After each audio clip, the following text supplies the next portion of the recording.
En Côte d'Ivoire, les syndicats et les organisations de la société civile ont initié une plateforme pour le bon déroulement du scrutin présidentiel du 25 octobre.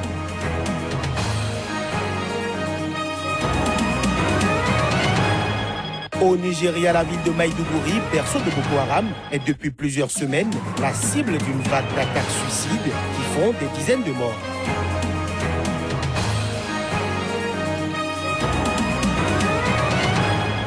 Enfin, en RDC, le Bureau des droits de l'homme des Nations Unies s'inquiète de la différence de traitement entre les manifestations organisées par l'opposition et celles du pouvoir.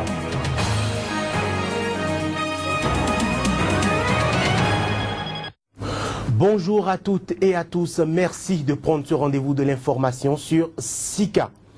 En République démocratique du Congo, le Bureau des droits de l'homme des Nations Unies s'inquiète de la différence de traitement entre les manifestations organisées par l'opposition et les manifestations organisées par le pouvoir. La représentation onusienne a fait le point sur les événements du mois de septembre 2015 et son rapport montre un décalage. En septembre 2015, 5 manifestations organisées par l'opposition ou la société civile ont été soit interdites, soit réprimées par les forces de sécurité.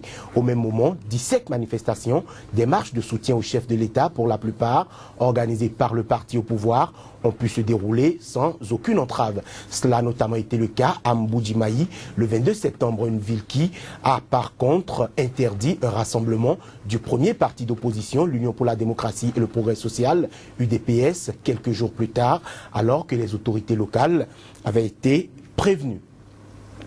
Berceau de Boko Haram, la ville de Maïdougouri au Nigeria est depuis plusieurs semaines la cible d'une vague d'attaques suicides qui ont fait des dizaines de morts. Pendant ce temps, le président Muhammadu Buhari réaffirme sa détermination à en finir d'ici la fin de l'année avec l'insurrection islamiste. Reportage.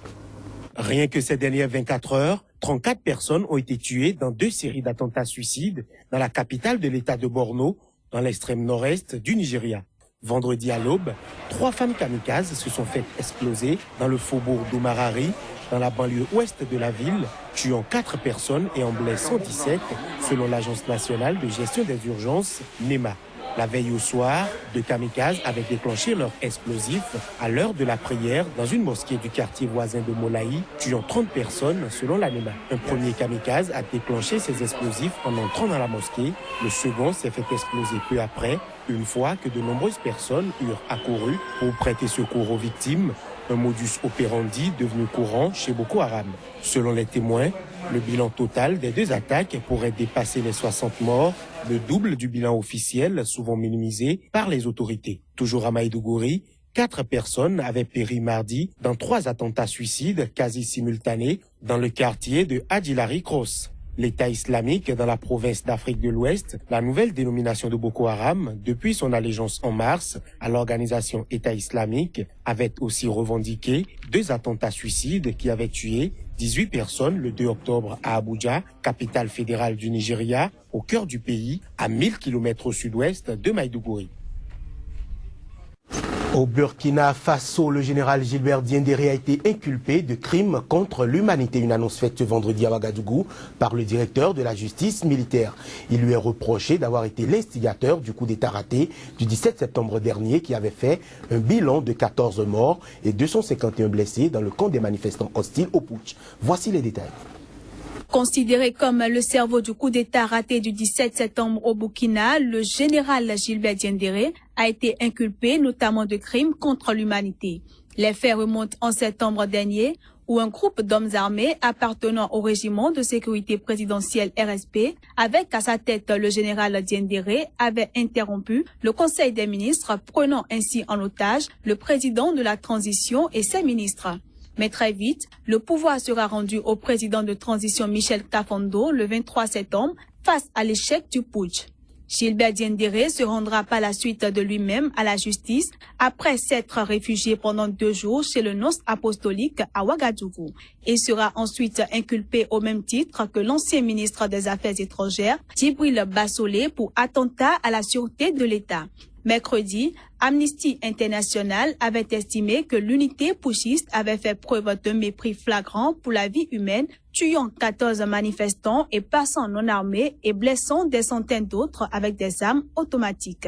L'annonce de son inculpation intervient au lendemain de la célébration du 28e anniversaire de l'assassinat du président Thomas Sankara.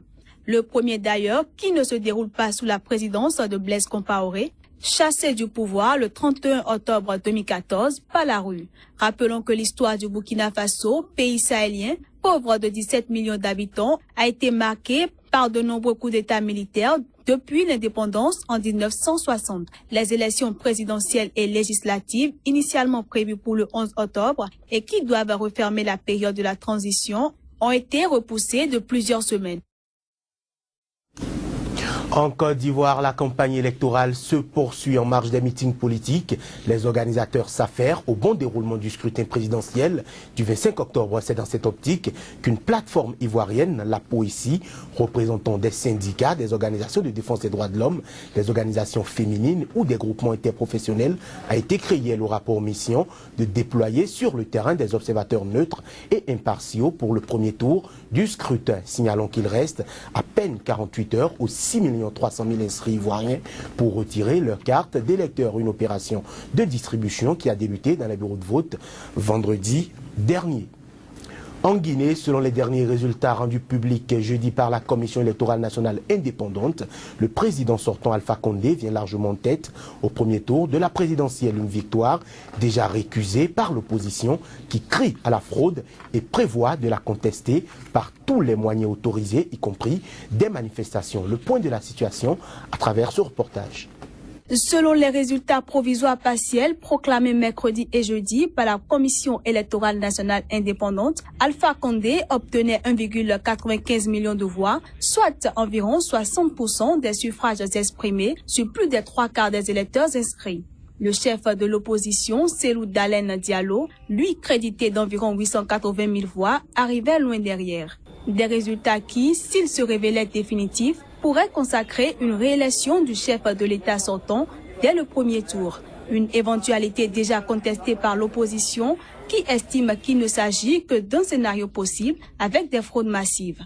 La commission électorale ayant donné une estimation de participation moyenne de 75%, la majorité absolue des suffrages devrait avoisiner les 2,25 millions de voix. Les derniers résultats attendus ce vendredi soir concernent les 2 communes les plus peuplées de Conakry, dont les banlieues favorables à l'opposition, ainsi que les préfectures de Pita et de Kendia à l'est de la capitale et de quelques ambassades à l'étranger. La communauté internationale et les organisations de défense des droits de l'homme, inquiètes du risque de violences post-électorales fréquentes en Guinée, ont d'ores et déjà exhorté les candidats à régler leurs litiges devant les tribunaux et non dans la rue. À Conakry, tous retiennent leur souffle et les regards sont désormais tournés vers la CENI pour les premiers résultats officiels. Au Bénin, la polémique enfle autour des résultats du dernier concours de recrutement dans la fonction publique, concours organisé au profit du ministère de l'Économie et des Finances. Sur la question querellée, même les syndicats maison semblent divisés. Joël Yetonji. Suspicion, grincement de dents et soulagement. Les sentiments sont diffus depuis l'annonce des résultats du dernier concours de recrutement dans la fonction publique au Bénin. Pour le secrétaire fédéral de la FESINTRA Finance, la Fédération des syndicats des travailleurs du ministère chargé des Finances, ça sent plus que le roussi. J'y étais personnellement à la délibération. Et nous avons fait un travail très sérieux avec les professeurs d'université, les membres du jury qui étaient là de suite. Et lorsqu'on a fini, il restait la proclamation. Donc, on devait découvrir les vrais noms maintenant correspondant aux admissibles que nous avions cochés avec les faux numéros. Ah, là, le directeur du recrutement des agents de l'État nous dit que c'est discrétionnaire. Ça veut dire que tous les noms qui ont été proclamés ne sont pas nécessairement ceux qui devaient alors être admis.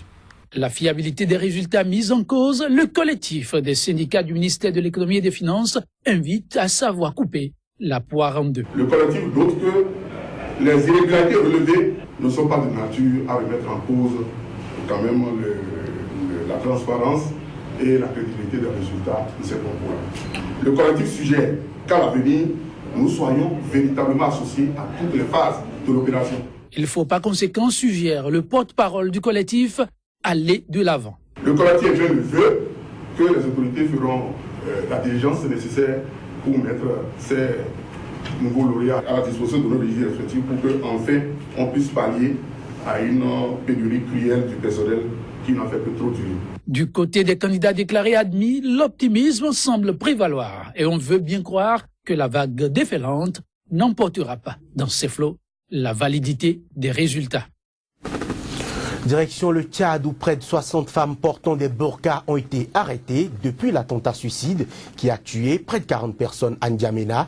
Le week-end dernier, les autorités tchadiennes tiennent en effet à faire respecter l'interdiction du voile intégral décidée en juin dernier par les autorités tchadiennes dans le cadre de la lutte contre la secte islamiste Boko Haram. Le gouvernement avait imposé l'interdiction de la burqa en juin dernier, mais cette mesure n'est pas totalement respectée. À travers une déclaration à la presse, le ministre tchadien de la sécurité publique a durci le ton. Désormais, tous ceux qui ne vont pas respecter cette mesure seront considérés comme des terroristes. Au Gabon, la Banque mondiale, à travers le Fonds de la gestion des écosystèmes forestiers, a octroyé il y a 2 ans une enveloppe de 3,75 milliards de francs pour les zones humides. Au cours d'une tournée de prospection, les éco-gardes étaient au regroupement de village Mokembi dans le grand sud du Gabon, situé à la lisière du parc national où doit être implantée l'antenne de surveillance des sites Ramsar, des sites dédiés à la gestion durable des zones humides critiques du Gabon. Paul Avugundila. La délégation de l'Agence nationale des parcs nationaux s'est soumise durant plusieurs heures au questionnement des villageois sur l'importance de ce projet et surtout son impact dans ce regroupement de villages dépourvu de tout, situé dans le département de la Loueti-Bibaka, aux confins du pays. Parce que rien ne peut se faire sans eux, il était donc nécessaire de convaincre le grand nombre pour collecter les informations utiles à la rédaction d'une étude d'impact environnemental et social, prélude nécessaire à la réalisation de ce projet. Les populations donnent leur avis favorable.